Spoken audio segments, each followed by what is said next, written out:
Hey everybody, it's me, Jose Segura, Senior President, and welcome to another episode of Fireside Chat with the President. Now, in this episode, we're going to do something a little bit different. What I want to do is go through this list of items that I have of things that are happening now, going to happen in the near future, or going to be implemented at the beginning or sometime next school year. There's a lot of things going on, so I want to touch on as many as I can, give you as much information as I can. But really what I want you to do is go back to the email that this video was attached to and really take a look at the different items that are there. And I have a whole bunch of links in the email that you can go to and really get some more drilled down information, some FAQs, and some plain language information about some of these items that we're going to talk about today. So let's get started.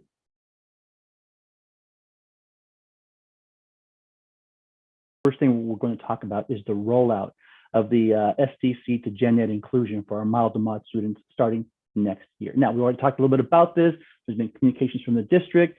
But I really want you to know two things. We are pushing and prioritizing with the district two elements. One is that we want to prioritize inclusion training for the remainder of the school year. And so Marissa Philly, your second vice president, has really been pushing this item as well.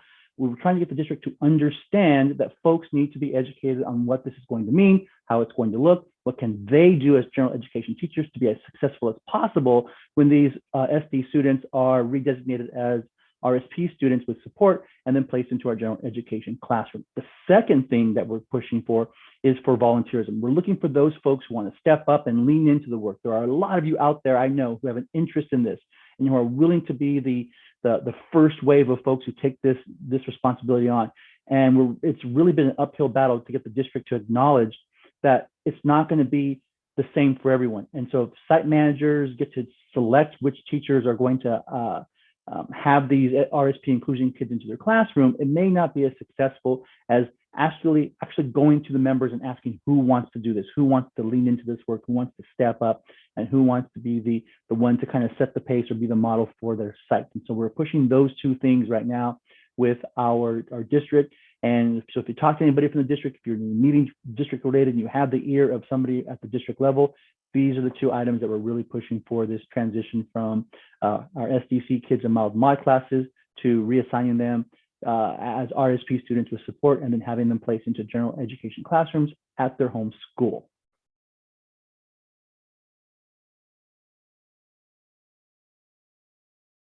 Members filling vacancies for other absent members. As you know now, there's been an agreement signed on this. We finalized it a couple weeks ago with the district. I know it's not great. I know it's not what you wanted. I know it's not the thing that we were hoping for, but it is the best that we could do given the circumstances in which we find ourselves. And I really want that to be emphasized, and I want to reiterate it, that we've done the best we can given the current circumstances in which we exist. A couple of us have met with the coaches to provide them with additional information and some insight into the process and how things occurred and how we ended up where we are. But we did everything we could. We met 3 full days with the district with a mediator, hoping to get more, to put up more rails around this. But in the end, the agreement that we have is the agreement that we're able to get. Now, the agreement is temporary. It's only good until the end of this school year. It will expire at the end of the school year. It is not precedent setting, nor does it establish any kind of past practice or any kind of a referable to practice that the district could hang their hat on sometime in the future. So it does expire, it dies at the end of the school year, and then we will get back at it once that occurs. So I just wanted to give you an update on where we are with that. Mask mandates in public schools, or actually in schools in general. That ends after today. So today is Friday, March the 11th. It's the last day of the mask mandate starting tomorrow. So if you teach Saturday school, the mandate will not be in effect. And now it doesn't mean that you cannot still wear a mask at school. It does not mean that students cannot still mask up at school. It is still highly recommended by the California Department of Public Health that masks be worn, especially in areas where folks are in close proximity to one another. So if you want to continue wearing a mask, you may. And here's what I'm hoping for all of us.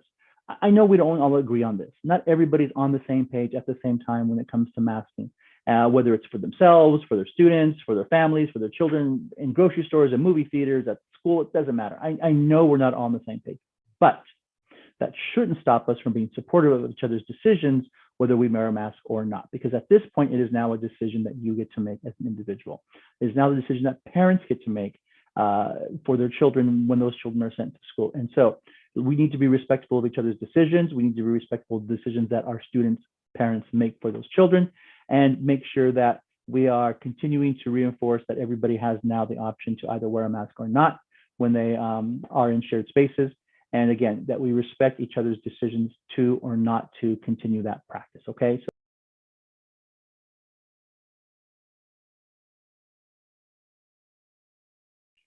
search for a new superintendent.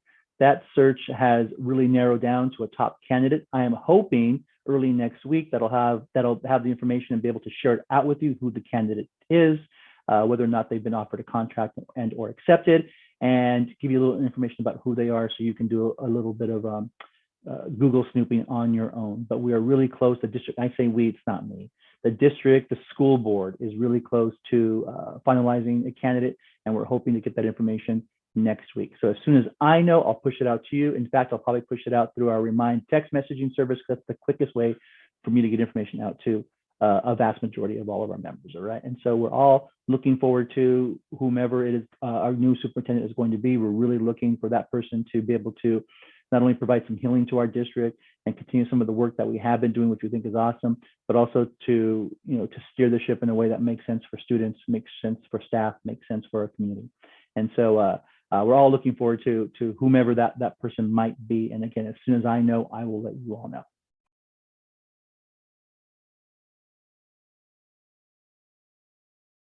Universal transitional kinder. Now, this has been a big deal. We know that the governor signed legislation to implement universal transitional kindergarten. He's given, I think, 3 years for the complete implementation. School districts can follow the implementation guidelines, a couple of months age-wise, and every year, or districts can choose now to implement full transitional kinder for the entire 9 months if they so choose. And so our district is moving forward with transitional kinder. The last I heard, HR had posted up 14 new transitional kindergarten positions across our district. This is the beginning of the implementation of the expansion of the transitional kindergarten program. Just so you know, UTK, Universal Transitional Kindergarten, UTK classes are going to be limited to a 12-to-1 ratio initially. The state right now is looking to move that to a 10-to-1 ratio by full implementation, which is at the end of the 3 years. We'll see if that actually happens or not. But for right now, it's 12-to-1. So if you go over 12 students in a UTK class, you will need another adult in the room. The district is committed to bringing on instructional assistants to be that additional person in the classroom. That person has to be there the entire time. So transitional kindergarten, the length of the transitional kindergarten day or the UTK day, there needs to be one adult for every 12 students, and at least one of those adults needs to be a certificated staff person, one of us, right? And so we'll see how that goes. It's going to begin next year. I know a lot of you have seen the UTK positions being floated at your site. Now, if you're interested in a UTK position, but you don't have the early education units right now to qualify, so you need a credential as well as an additional set of early education, early childhood education units. You have until August of 2023 to get that complete. So you can take a UTK position now, and you have until August of 2023 in order to meet the additional early childhood education unit requirement. All right, so that's for UTK. Now, let's jump to the state's expanded learning opportunities program for grades TK6. This is the 9-hour school day that some of you might have heard about coming out of the state. Now, what does this mean? So it is the Expanded Learning Opportunities Program. This program, in essence, requires schools with students between TK and 6th grade to provide 9 hours worth of instruction and additional support programs and services each day for students. Wow. So what does that mean? Well, if I'm a 6th grade student at any one of our elementaries, I already have basically a 7-hour day. Start my school day at 8 o'clock in the morning. I finish at 2:25. I got a lunch in there. So I have about a 7-hour day every day, 5 days a week. The district needs to provide an additional 2 hours worth of services and supports for me beyond the length of my school day. Now, these can be after school programs, they can be before school programs, they can be enrichment programs. There's a lot of variation to what these can be, homework assistance, all kinds of stuff.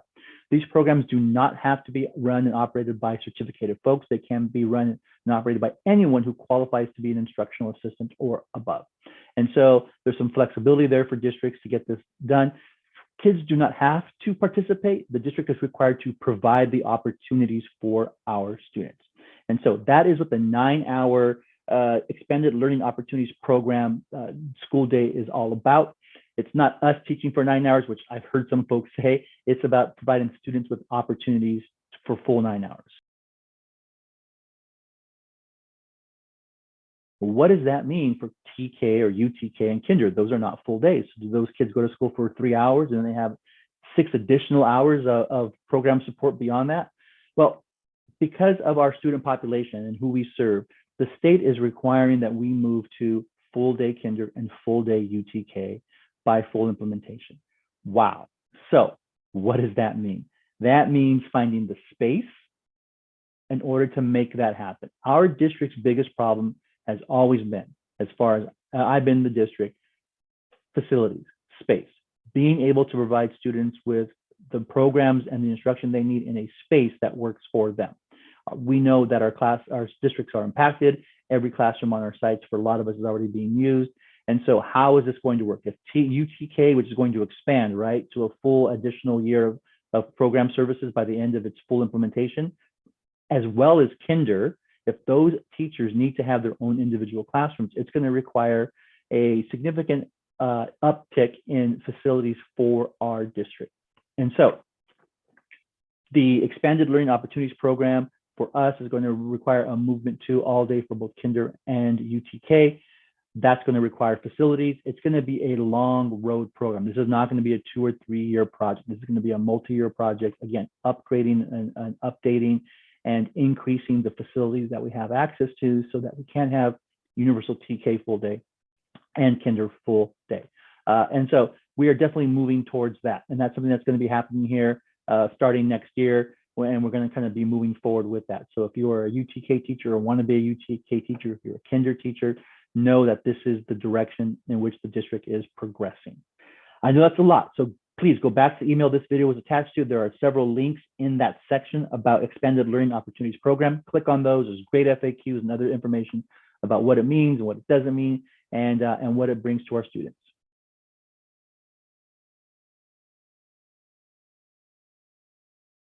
Vaccine mandates for students and school employees still coming. So even though the mask mandate is being repealed starting after today, the requirement to be vaccinated as a public school employee is still in effect. The governor hasn't recalled or repealed that now, but I'm thinking about this the other day. This was a huge announcement back in the fall, right? That as soon as the vaccines for students are fully authorized based on their age spans, then the following trimester or following semester, the staff who teaches those kids or works with those students would need to be fully vaccinated. Well, I haven't heard boo about that since the fall. I don't know about any of you, but I haven't read it in the paper. I haven't seen it online. It hasn't been part of any of the announcements or the press conferences that the governor has given. But that doesn't mean the state has forgotten about it or is letting it go. That language still exists out there. But there's a couple of things that may get in the way. So one, there's the silence. Maybe the silence means that they're rethinking this, right? Right now, we're going to be going to maskless or optional masks starting after today. That goes for both folks who are vaccinated and unvaccinated, students who are vaccinated and unvaccinated. That may be the beginning of the end of a vaccination mandate. I don't know. The other thing we need to consider is that this is an election year. In the fall of next year, November, there's going to be an election, and these elections are important. And so that may influence whether or not the state really retains this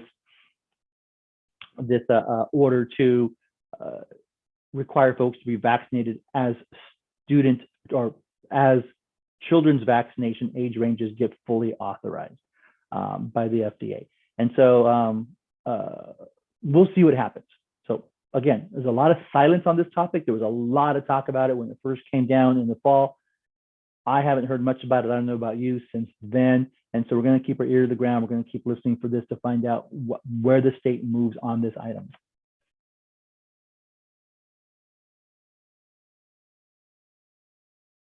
In-person school board meetings. If you watched the school board meeting a couple of nights ago, you heard the school board talk about this. They are in favor of going to in-person board meetings and continuing to live stream them as well. They need to kind of refinagle their tech in order to make that happen. Right now, each individual board member has their own screen, their own input, very similar to when we are all on Zoom, right? We all have our own devices and we're in our own spaces. If they're going to broadcast the board meetings as well as provide in-person opportunities for the community, then they're going to need to go to some other format where it's probably a single camera or maybe a two-camera type setup so that folks can participate in the meetings either virtually or in person. Now, the board did approve continuing the emergency authorization that has allowed them this whole time to stream these meetings as opposed to having them in person. But according to the board, they did it as a backup plan to have it in place, to have it in their pocket in case something goes wrong and they need to quickly switch back to virtual meetings. They can do so because the authorization would already be there. But the plan is, starting the next board meeting, is to go to in-person school board meetings. Okay, folks, that's all I have for you today. I know that was a lot, but please go back to the email this video is attached to. Take a look at all the different information that's there, especially the links.